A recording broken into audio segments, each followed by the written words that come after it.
Calls for former President Goodluck Jonathan to run in 2027 grows.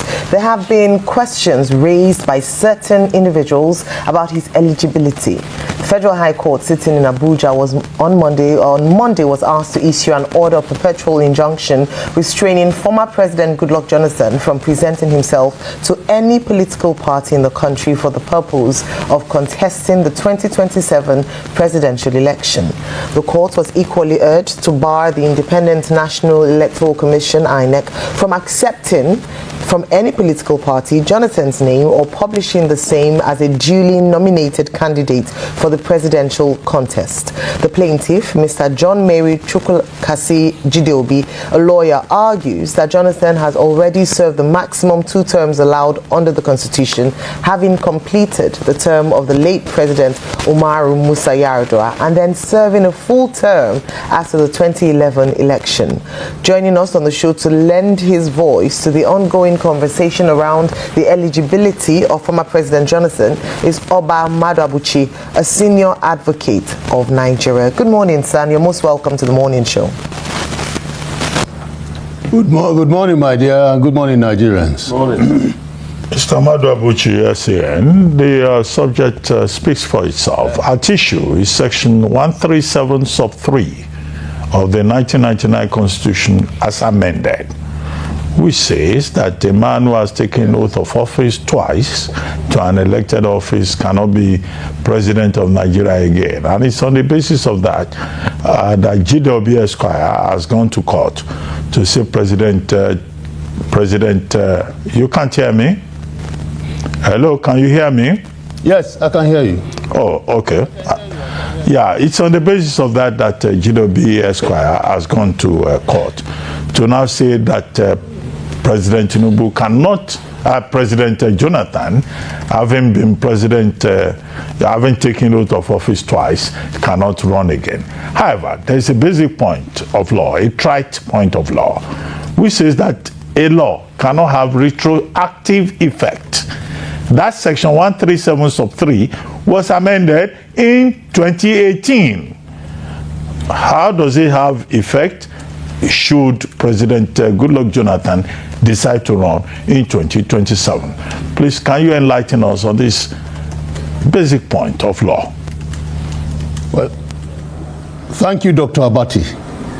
Let me start by saying that suit in the Federal High Court of Abuja is an abuse of court process. An abuse of court process is when you want to relitigate a case or an issue that has already been settled by a court of competent jurisdiction. That the issue of the qualification or non-qualification of Dr. Jonathan has been settled by the courts in Yenegoa. Nobody has taken that issue on appeal. And until that judgment is set aside, it remains what the law is. And anybody who decides that he wants to take it to a court of coordinate jurisdiction is simply abusing the process of the court. And is a busybody. That is my first reaction to it. But what controls a given situation is the position of the law when the act in issue was done.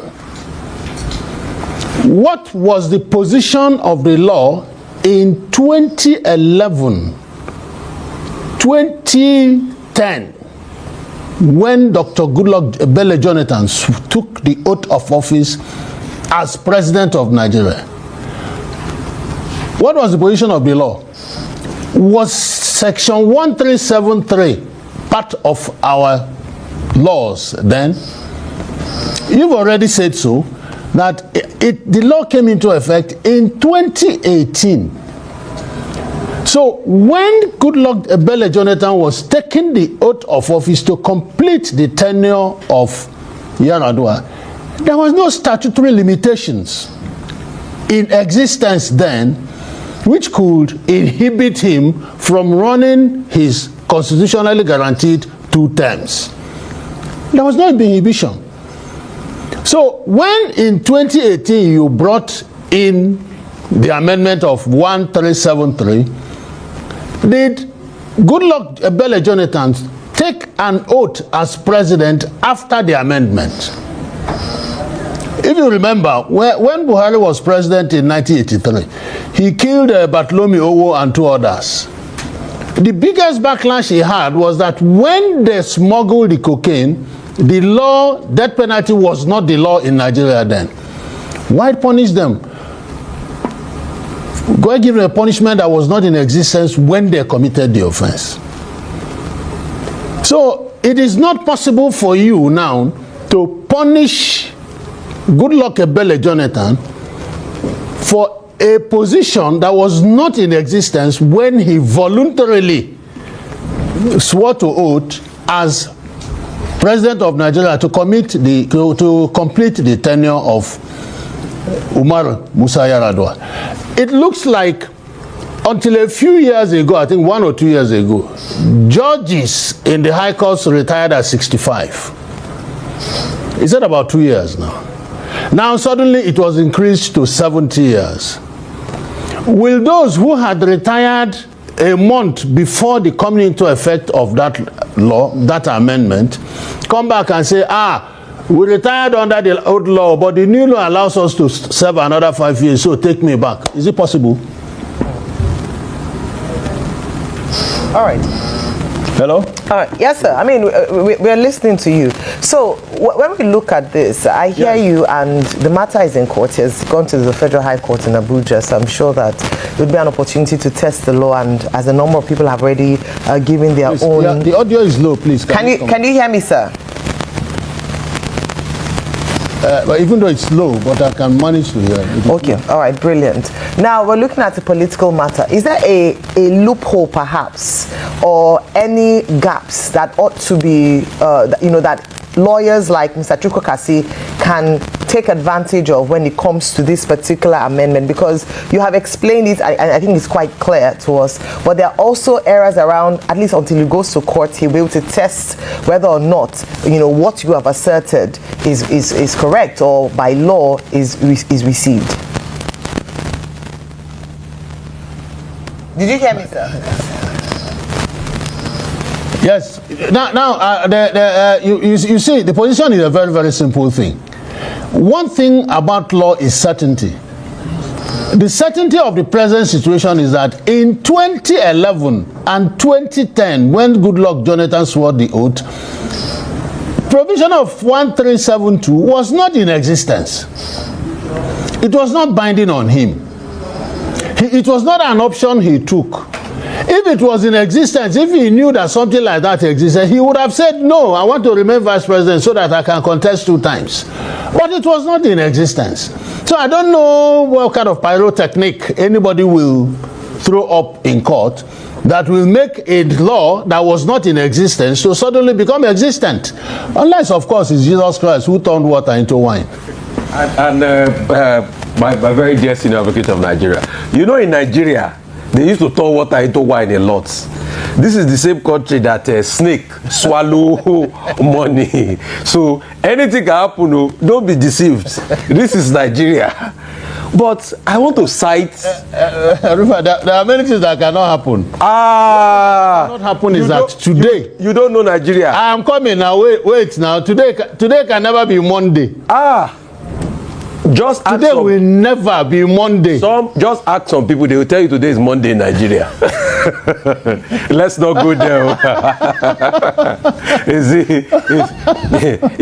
it the same country where you see forgery happening? Where you see forgery happening and they tell you that look away from it? Is it in the same country? Let's not go there. Please. A federal high court. Well, insofar as we know. Wait, sir. A federal high court sitting in Yenegua, Bayelsa State, ruled that former President Goodluck Jonathan was eligible to contest in 2023 presidential election.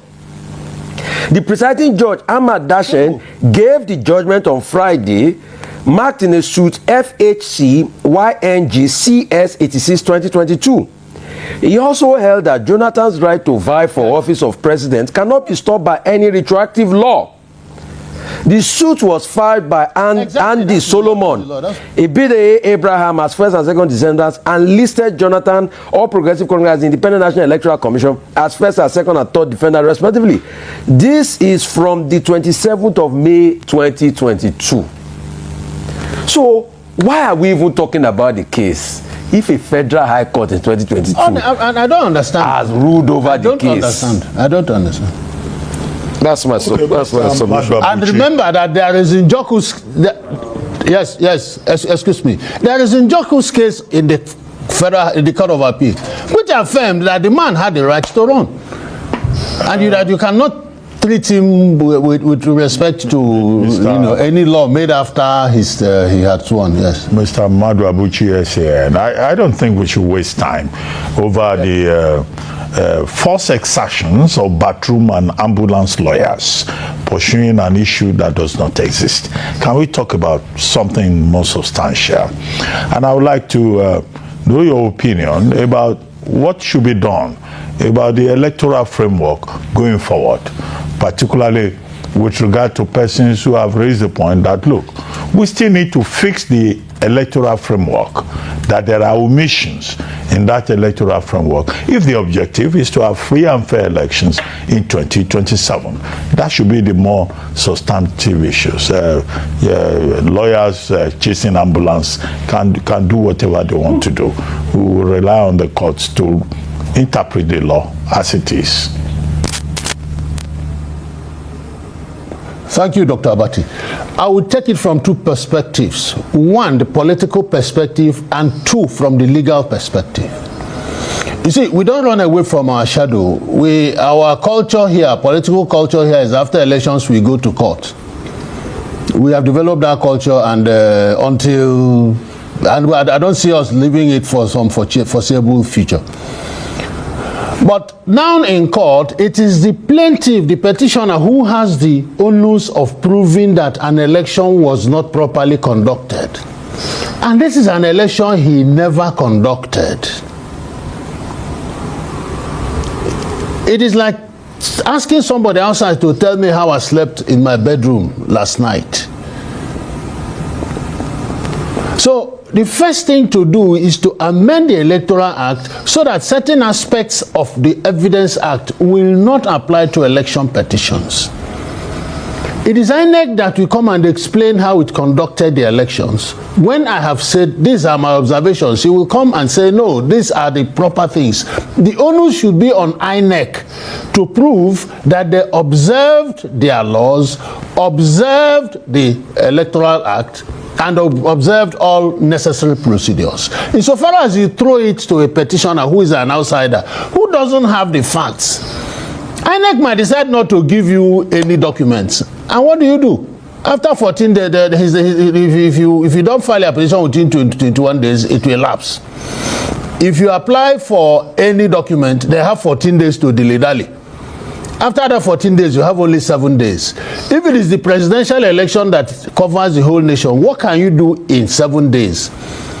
But if the onus is on INEC to show that they conducted an election properly, I think it will make them sit up. Secondly, if it is found that in a given polling unit or polling station, that there were irregularities, the polling officer there ought to be punished. Because I don't see how 10 people will vote and you return 35 votes. Or they issue 10 ballot papers and you have 13 votes, when each ballot is supposed to be a vote. So the man who made that recording ought to be made to face the music. But in Nigeria here, nothing. Once they come, you go give money to the man at the polling unit, and they say, how many electoral registered voters we have? 300. How many people voted? 20. Okay, so there's 100. Yes, okay. That 100, give 80 to the other party. And that's all. The man wins. The person they gave 80 wins. And the man who really won loses. If eventually it is found out that this is what happened, the person that did it walks home with the money in his pocket. So there are certain things. politically, we have to change how the chairman of INEC is appointed. I do not see how we cannot have the Supreme Court justices, retired Supreme Court justices. They are not saints, but by now they don't have any interest to serve. So if they are the people who are to appoint and send to the Senate, insulating the president, who is obviously interested, if you remove the president from it, because that is where the problem starts. But somebody will tell me that Jonathan retained Jega and still he lost. That is a possibility. But we cannot use one. I remember there was an INEC chairman who always said, go to court. Go to court. We are in a given state in the southeast. In the southeast, they say we were asked to return PDP. After that, they will send us names. What kind of INEC is that? We were asked to return PDP. Where somebody will get up and say, I gave all the names, Holy Moses. All right, sir. I'm glad you talk about the appointment of the INEC chair, but also we should also look at other principal actors, like the state recs, for instance, the resident electoral commissioners in the states. And these are professors, yet we still have challenges in the states. So when you talk about bringing on board retired Supreme Court justices, would that be the solution? Because we have, as long as they're Nigerian, they have access. We have professors, and we see some of the things that they do even play out, publicly with regards to how they conduct or oversee the elections in their state. How can we really deal with corruption at this level as long as money is a factor and we can have people who are willing to compromise? Would appointing, for instance, your suggestion, retired Supreme Court justices or judges, would that be the solution to getting it right when it comes to leadership in INEC? You see, what I said is simply a suggestion. I was just thinking out loud. That was not why I came here. So maybe I didn't give it really deep thoughts. But it is an alternative. It is something that we can begin to consider. But saying that the president appoints somebody that will, I want to get a PhD and I appoint Dr. Abati to come and supervise me, how will he fail me? It will be difficult. Just like you said, Nigeria is a country where corruption is our breath. I don't know how we are not going to import people from Mars to come and run the country. Nigeria is a place where it doesn't matter how you made money. The important thing is that you came home with money. If you work and retire from civil service and you don't have houses, cars, and you don't live a flamboyant life, in Igbo language you say, what if all of that? He didn't come back with anything. And you see people who are flaunting the level of riches that is so gargantuan that you begin to wonder, when did these people start? Suddenly you begin to hear people's names. So, and the way they throw money around as if it's confetti. So the moment so far as we allow corruption to control our lives, we will be subject to that, but it will not stop us from making suggestions which will be considered by the National Assembly. And if it suits their fancy, because that's another totally different kettle of fish. If you hear what happens in the National Assembly, because now we don't have legislators, they're all contractors. Running from pillar to post to do constituency projects, collecting contracts from ministries they supervise, and so on and so forth. So we cannot be despondent. We cannot lose hope. We must continue and strive to see how we can throw up alternatives, hoping and praying that one day we'll have another Jega. It was only under Jega that Nigerians became united. That this is a man, that is a gentleman. Okay. So it is not really.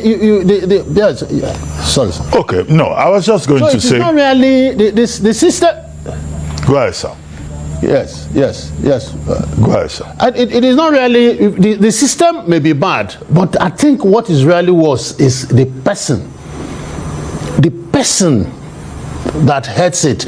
Like the question I was asked, the usual thing is that a rec is in a state. Once they post him, the chief of staff visits him, and do you have, I hope you have a house. Yeah, well, they haven't got me one, don't worry. They're giving 25 million naira, go and get a house. Okay. This is the man you've come to supervise his. Okay. So guys, honestly, the whole move to litigate or question Goodluck Jonathan's legitimacy again is nothing short of a political distraction. Maduabuchi is 100% right when he calls it an abuse of court process, because you can't keep dragging a matter that's already been settled by the constitution and the courts years ago. We must understand what is really going on here. This is not about justice, it's about power play. Anytime election season or political tension starts building up, some forces try to reopen old wounds just to weaken certain political figures or rewrite history in their favor. Jonathan's presidency, whether you like it or not, went through all constitutional process. He was sworn in legally, completed his term, and handed over peacefully. That alone gave Nigeria one of the few moments of true democratic maturity. So when you see people trying to relitigate that chapter, it's either they want to score cheap political points or they want to erase a man's legacy because it doesn't serve their narrative today. As Maduabuchi rightly said, the court is not a playground for political revisionism. We can't be reopening settled matters every election season. It makes our judiciary look weak and unserious before the world. At the end of the day, Nigerians are tired of recycled drama. We want justice where it truly matters, on issues like corruption, insecurity, and economic collapse, not wasting time on a former presidency legitimacy that is already in the history book. Hey guys, that's all we have for today. Let me know your thoughts below. And also, if you're coming across my channel for the first time, do where to hit the subscribe button, like and share this video. So guys, thanks for watching, and see you guys again in my next video.